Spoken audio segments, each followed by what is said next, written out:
My daughter and I, we own an electrical supply business that my dad started in 1973. She's the president and I'm the CEO. We have 6 locations. We're about a 95 employees right now. And our gross annual revenue last year was $55 million. Wow, we good have for you. We have an amazing team that we owe it all to for sure. Mm-hmm. My problem is about 4 months ago, we had a mass exodus. We lost 12 employees, 9 of them in one single day from the same branch that we work at. I mean, we're here every single day with these people and see them. And the ringleader of this exit, he texted us that evening after hours and told us that he was leaving immediately, and these other people were going with him. After they got their Christmas bonus, they made sure to wait for that. We're a family business, and it kind of caught us really by surprise. And we've realized as the months have passed that they did us a favor, but my customers are still feeling kind of hurt and a little bit betrayed by them, and our employees feel that way as well.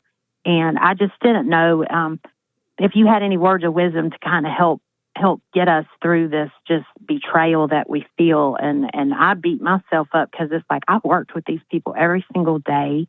How did I not see this fixing happen? Yeah, when I look back on stuff like that, I do the same thing. I'm like, you know how stupid that guy is, how crooked that guy is? And you know what's worse? I hired him. How stupid does that make me? Oh, worse than that, I kept him. I didn't see all of this. What is wrong with me? Is that what you're thinking? That's what I think. Pretty much, yeah. Exactly. Like, how did I not notice this? Yeah, how did I miss out that this guy's an absolute crook?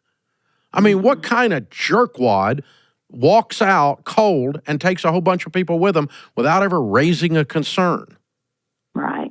I mean, and how dumb am I that I allow someone to be in my midst and I don't even realize that? I must be the most naive person on the planet. Exactly. He was one of our managers, you know, he was in one of the head roles. He's a bad dude, though. And, you know, they went to a competitor. This is a person that's a horrible character. Yeah. Horrible character.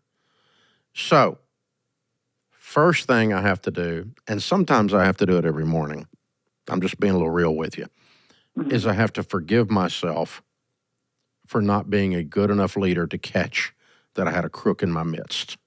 Right. You got to forgive yourself. You're not God.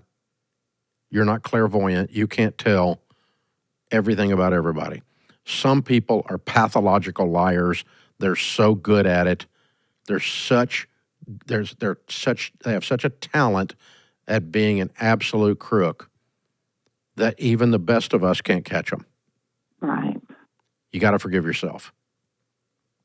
I know. And I got to do that. I got to tell you, I have faces coming in front of my face right now as we're talking about this. I don't like this. I don't like this conversation. It makes me mad at me. Right. But part of doing business is, you know, sometimes when you dance, you look foolish, but dance anyway. Right. You know, sometimes, it hurts when you love, but love anyway. Sometimes people screw you when you're good to them, but be good to them anyway, right? Right. It's the Mother Teresa mantra. And really, it's the only way to operate. It's the way your dad operated. It's the way you've operated. And you're not going to change the way you operate because somebody was a crook or because somebody was a person of low character, of low moral fiber got into our midst. And it pisses me off and it hurts me, but it's part of having $95 million in revenue. It's part of having, or what was $55 million in revenue, 95 employees. 95, that would be great. Yeah, it'd be great if that happened. Yeah, it wouldn't make me mad at all. 55 with 95 employees, right? Right. Yeah. Right. It's part of the price of admission to get to be you. And you got a good life, and you got a good business, and you're good people, and you're good to your people. And, you know, honestly, there's only about 3 or 4 people on the planet that care that this happened, and you're one of them. Mm-hmm. Right. And a year from now, no one will be thinking about this unless it's you. Because I guarantee you, Mr. No Character isn't thinking about it. He's a twerp. No, not at all. Yeah, he's a twerp. Yeah. He moved on. You know? A person of class Exactly. would have come in and said, I have these problems, and if we can't solve them, I don't want to stay. A person of Right. class would have come in and said, I've got a much better offer at the competitor. You guys have been good to me. I want to give you proper notice, and I'm going to leave and go to the competitor. A person Right. of class wouldn't poach employees from a former place they used to work when they were a leader at that other place. Right. But people are Exactly. some people don't have class. Right. I've had people leave here and come back and try to steal our people. And when they steal them, I always say, head out. Good for you. Remember, Ramsey has a rule. We don't rehire. Right. Oh, yes, So definitely when you're not. gone, make sure the door hits you good and hard in the butt as you leave, Right. because that'd be the last time. And I'm not mad about it, but it's just a fact. And then, then Mr. Low Character goes broke and they come crawling back over here, want to be rehired. Doesn't happen. Don't rehire them, because the same reason you left is the same reason I'm not hiring you again. Exactly. I would never take them back. Yeah. So they're gone. They're just gone. They're in the rearview mirror. The rearview mirror is small. Right. The windshield's bright and it's in front of you.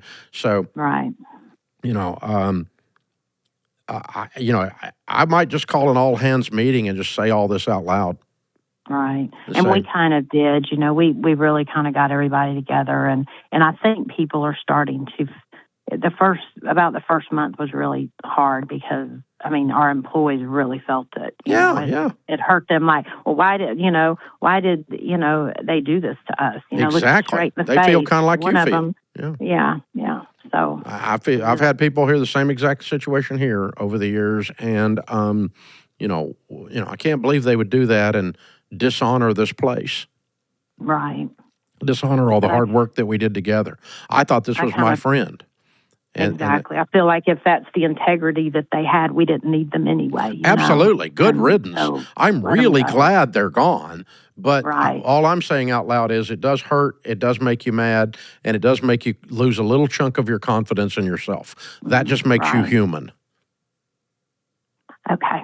Yeah, it just makes you human. And I don't have a quick answer that makes all that hurt go away fast. Right. Other than to go, okay, rule number 1, we're glad they're gone. Rule number 2, we're going to move on. We're not quitting because they did. That's for sure. Right. Rule number 3, we're going to communicate with the team, and then we're just going to say out loud and admit, yes, this hurts, and yes, it causes me to lose a little bit of my confidence, but none of that's enough to make me quit. I'm just a little tougher. I'm just a little more wise than I was before. I might be a little bit even, more negative, but I'm going to be careful. I'm not going to, it's not going to, this emotion's not going to own me. It's not going to redefine me. It's their problem, not mine. And, you just got to lay it where it goes and then keep moving. But I think it's fair to say for those of us that run small businesses, this type of stuff, this type of betrayal is one of the most hurtful things that happens to us emotionally. Losing a little bit of money is not nearly this hard, is it? Oh, definitely not. Yeah. Making a stupid mistake in accounting and looking up, we're $10,000 short because we screwed something up, that doesn't hurt near as bad. Pisses you off, but not near as bad as this does. Exactly. Yeah. Well, I appreciate it very much. Yeah. And that's, do I sound like what your dad would have said? Yeah, pretty much. He probably would have threw some other words in there, but he would have. We're on public radio here, so is some of these people worked for him way back when. These are long people that have been here a while, some of them. So it's kind of like they did it to him, which was they do it to disrespect me or whatever. I'm fine, but to do it, it felt like they did it to him, which is like even more personal. Exactly, but they got to look at themselves in the mirror, and it's an ugly picture. Right, you're right. Yeah. You're right. And I would just let them go as best you can. Sometimes you got to do it every morning.